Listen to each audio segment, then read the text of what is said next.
Cube. Débat, opinion et analyse. Explore toutes les facettes de l'actualité. Et fait-tu assez beau? Hein? Vous vous êtes levé ce matin, vous avez vu le soleil poindre. Si vous êtes chanceux, vous avez un petit lopin de terre, un petit carré de terre proche de votre balcon. Peut-être vous avez juste décidé d'avoir, vous savez, un petit bac sur votre balcon, sur votre galerie. Ben, écoutez, on peut faire du jardinage avec peu. L'important, c'est de se mettre les deux mains dans la terre. Puis je me suis dit que ça serait important, puis même intéressant pour vous de discuter un peu de ça parce que la fin de semaine s'en vient et c'est quel beau moment pour commencer à ouvrir son jardin ou en tout cas à se mettre à jardiner. C'est une thérapie que ça nous offre. On va en parler tout de suite avec l'horticulteur biologiste, vous connaissez bien, Albert Mondor. Bonjour Albert. Bonjour Isabelle. Comment vas-tu? Et ça va très bien. D'abord, content de te voir, Isabelle. Content de parler de jardinage, c'est le printemps. Moi, oui, je pensais que tu serais dans ton jardin, là, en train de bêcher quelque chose. Oui, mais je m'arrête quelques instants pour toi. Tout de suite, si toute l'entrevue est terminée, je retourne dehors. Là, voilà. Écoute, alors, c'est parfait. Allons-y directement parce que, écoute, juste en proposant ce sujet-là, juste ici avec l'équipe, j'avais plein de questions. Bon, on en est où? Je suis-tu en retard? J'ai pas fait mes semis. Est-ce que je dois acheter des graines? Est-ce que j'achète des plants déjà tout faits? Écoute, les questions fusent. Alors, je vais me fier à toi. Comment on part ça, notre jardin, Albert? Là, pour ceux qui n'ont rien fait encore, comment on s'y prend? Bon, on peut planter et semer des légumes à ce temps-ci. Hein, souvent, on nous dit, attendez à la fin de mai, attendez le début juin, selon les régions. Ben, c'est possible de semer, de planter des légumes. On va s'en tenir aux légumes feuilles. Alors, les laitues, les bêta-cardes, les kales, les bok choy, tout ça, là, ça peut être semé ou planté dès maintenant. Et les légumes racines aussi. Les carottes, les radis, on peut aussi même faire la plantation des pommes de terre. Alors, tout ça peut être fait au moment où on se parle. Peu importe les régions, là, c'est le temps de le faire. Voilà. Évidemment, pour les tomates, les aubergines, les poivrons, les plantes tropicales comestibles qui demandent un peu plus de chaleur, il faut attendre à la fin de mai. On dit habituellement après la fête des Patriotes, là, après la fête de la Reine, là, selon nos allégeances, le nom qu'on veut lui donner, qu'on veut bien lui donner. Mais là, t'as dit, Albert, vous pouvez semer ou planter, c'est-à-dire, il y a des petits sachets. Je passais dans un centre de jardinage justement cette semaine, puis je me disais, bon, est-ce que j'achète les petites graines dans les petits sachets qu'on nous vend? Ouais, ça, là. Ou j'achète le semis, la petite plante déjà, là, qui est plus avancée. Qu'est-ce qui est possible de faire? Pour les légumes feuilles, comme la croissance est très rapide, là, les laitues, on peut se permettre de les semer. On peut faire la même chose aussi avec les bok choy, avec les kales. Ça peut être semé en pleine terre. Les carottes et les betteraves, là, ça vaut même pas la peine d'acheter des plants. On sème ça directement en pleine terre. Okay. Par contre, si on va avoir un petit peu plus d'avance, on veut des récoltes plus hâtives, on peut effectivement acheter des plants en centre jardin qui sont déjà levés, qui ont quelques semaines. Et on va les planter à l'extérieur. Il faut acclimater un peu, par contre, hein, les plantes proviennent souvent des serres. Alors, il faut leur faire passer quelques journées à l'extérieur, les rentrer la nuit, les laisser le jour à l'extérieur pour 2-3 jours comme ça, jusqu'à ce qu'elles soient acclimatées. Puis on les plante au jardin. Donc, c'est selon notre degré de patience. Oui, ça prend combien de temps? Mettons que tu plantes une graine. Combien ça prend de temps avant qu'il y ait un petit bout vert qui sorte, là?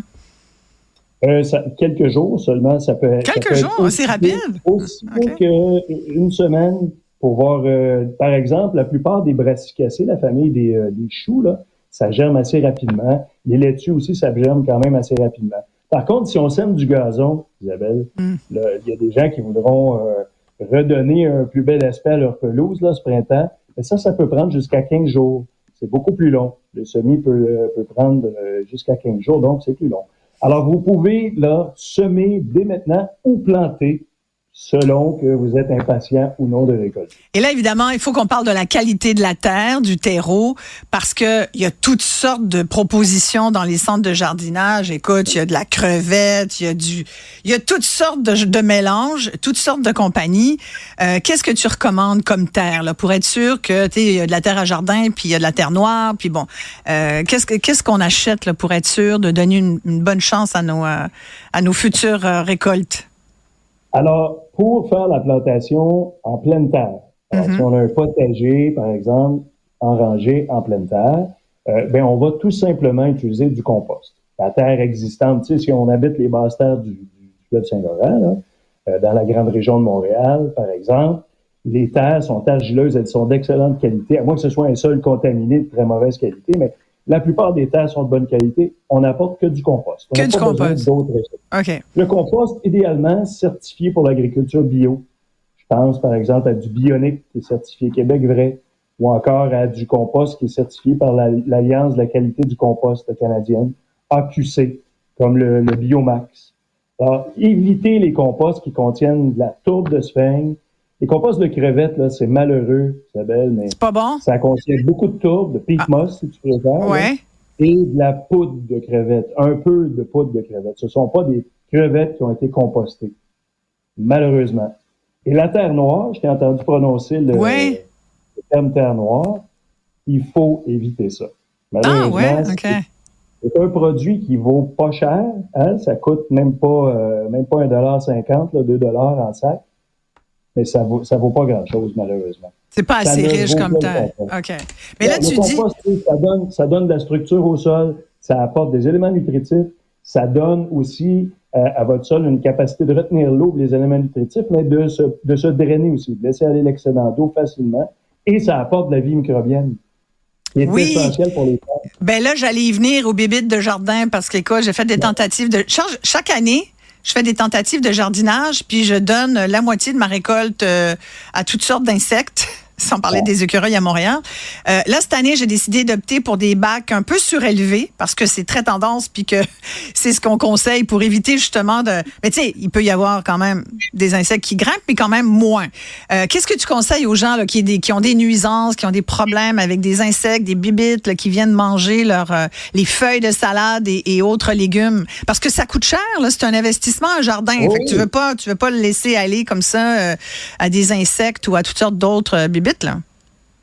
Alors, la première chose que je vais dire, c'est qu'il faut absolument s'assurer d'avoir un terreau. Évidemment, quand on va cultiver en bac, en pot, hors sol, on va utiliser un terreau qui est spécialement conçu pour la culture en contenant. Mais idéalement, un contenant, ça doit contenir du compost.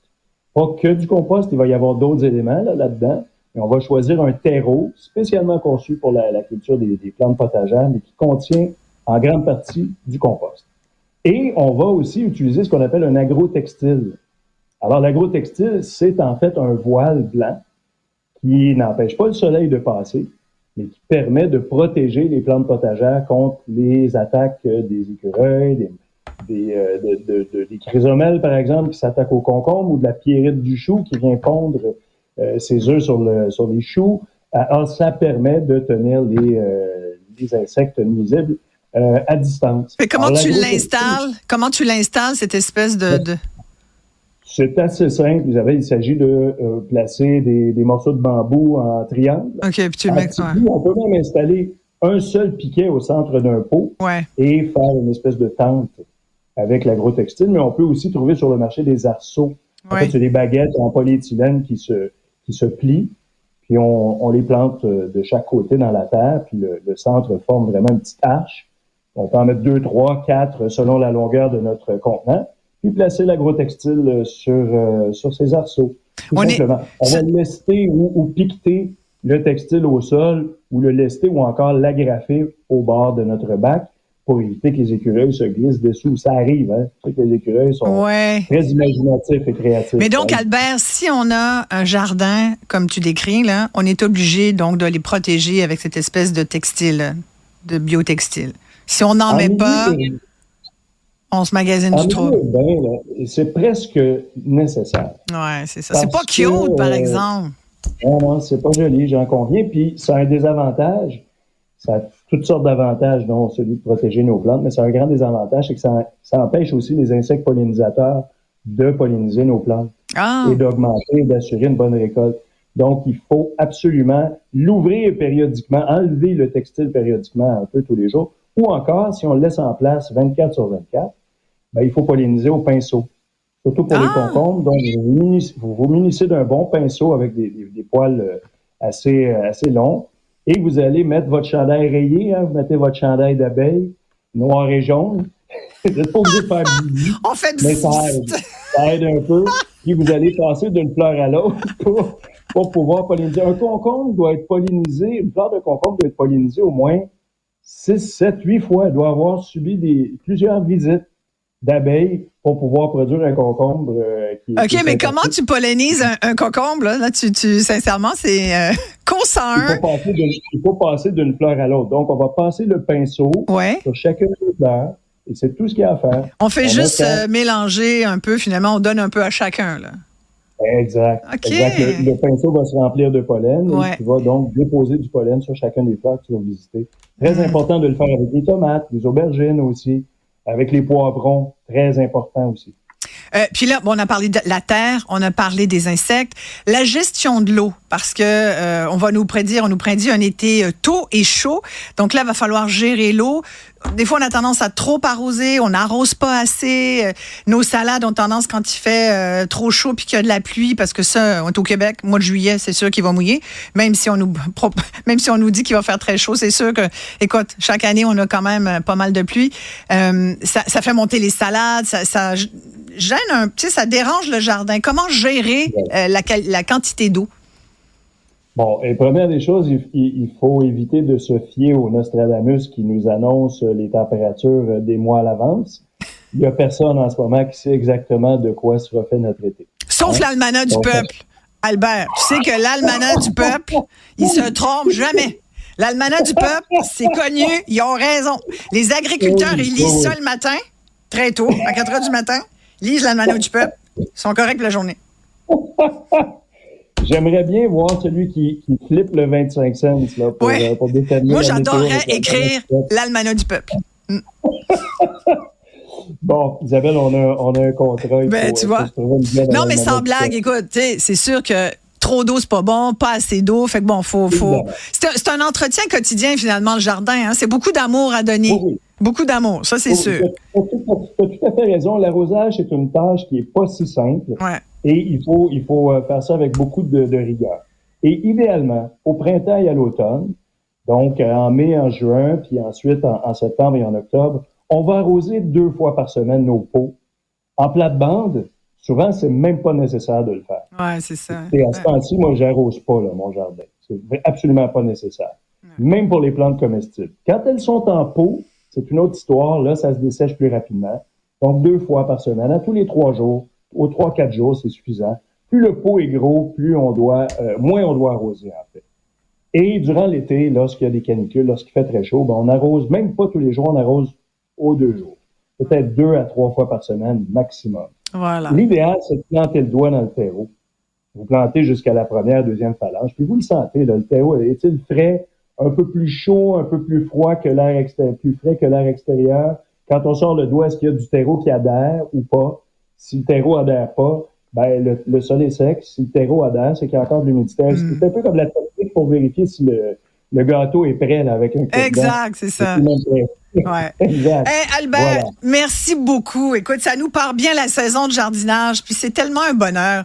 Il y a quelque chose comme de la thérapie là-dedans. L'humain est fait pour se mettre les 2 mains dans la terre, puis il y a quelque chose qui nous ground, là, il y a quelque chose qui nous fait du bien. Merci beaucoup, Albert Mondor. En fait, Isabelle, oui? On fait un avec la nature et avec le cosmos quand on a les mains dans la terre et on comprend ce qu'on a à faire sur cette planète.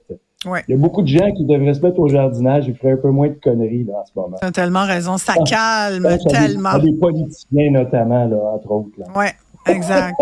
Exact. Quand tu gères ton compost, au moins, tu fais pas de trouble ailleurs. Exact. Voilà. Exactement. Tu as raison. On dit, gère tes fougères, gère ton compost. Oh, mon Dieu, c'est vendredi. Hey, Albert Mondor, c'est un plaisir. À très bientôt. Merci beaucoup. À très bientôt. Bon printemps.